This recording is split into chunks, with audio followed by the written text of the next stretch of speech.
Bonjour, je suis Caroline de chez Léazard, Air sur la Lys, et aujourd'hui je vais vous présenter un bouquet assez simple pour éventuellement que vous le refassiez à la maison chez vous.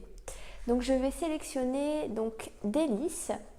On va prendre des lys un petit peu fermés et un petit peu ouverts aussi pour en profiter à la maison puisque les lys sentent très très bon. Par contre, faut pas avoir peur d'en prendre puisque quand on enlève les étamines, ça évite de tacher les vêtements, surtout les plus blancs. Et ensuite, je vais vous prendre des roses. Alors des roses qui s'appellent Brigitte Bardot cette semaine.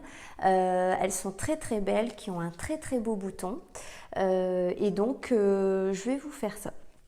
Maintenant, on passe à la confection du bouquet. Donc j'ai sélectionné mes lys. Donc justement là, on voit qu'il y a des étamines. Donc les étamines, là, elles viennent de s'ouvrir. Là, ça commence pas à tacher. Par contre, avec l'air, il y aura le contact de l'air. Et à ce moment-là, là, ça va sortir. Et là, ça va tacher. Donc, il faut les enlever. Donc là, je vous montre. En fait, il faut tirer dessus, tout simplement. Il ne faut pas avoir peur. Voilà. Donc surtout ne pas frotter ses mains après sur pantalon, tout ce qui est vêtements, parce que ça, on a tous le tour. Donc pour qu'il y ait plus d'harmonie, je vais rajouter un petit peu de feuillage. Ça, c'est du feuillage qui s'appelle eucalyptus, qui sent très très bon quand on le frotte dans les mains. Donc je mets les belles fleurs. Donc ça, c'est des lys. On appelle ça les lys Casablanca, que je rajoute avec les roses Brigitte Bardot. Et on confectionne. Donc moi ici, je mets mes fleurs en biais pour que ça soit un petit peu plus joli. C'est la technique du fleuriste. Et donc on assemble. Donc moi je suis gauchère, donc les droitiers sont de l'autre côté. C'est pas simple, hein. C'est toute une technique, mais bon après le principal quand ça soit mis dans le vase, c'est que ça soit bien bien harmonieux. Hop. Donc j'ai choisi mes roses Brigitte Bardot. J'en ai pris 7, donc en nombre impair. Justement parce que on dit que c'est mieux de prendre des roses en nombre impair puisqu'il y a des significations. C'est pour que ça soit plus harmonieux et parce qu'il y a des gens qui sont encore superstitieux, donc toujours en nombre impair. Donc on rajoute, on assemble comme on a envie. Hop. Donc le bouquet commence à prendre forme, hein, on voit bien. Oh.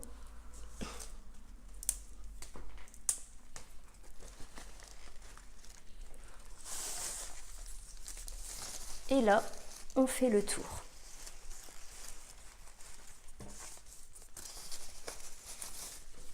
Voilà.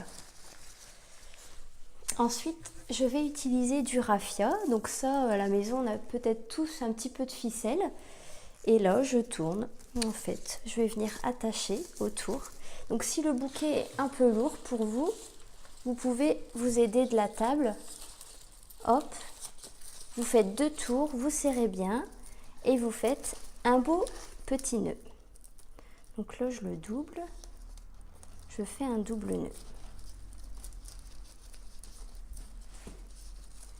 Voilà.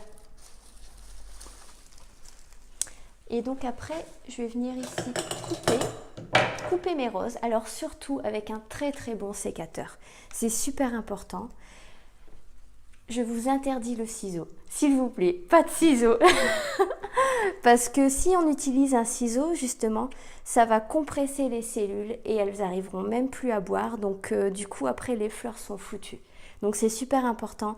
Un sécateur désinfecté à l'alcool.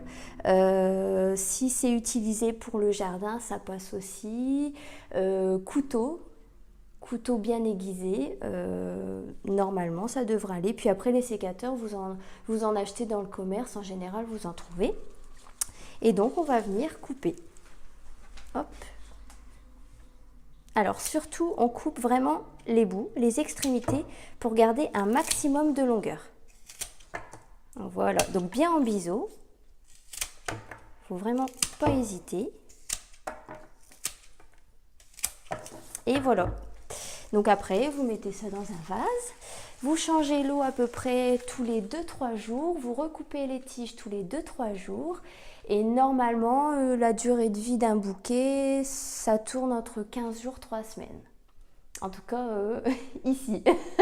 Voilà, merci beaucoup d'avoir écouté la vidéo jusqu'au bout. Et on se retrouve à très bientôt. Merci.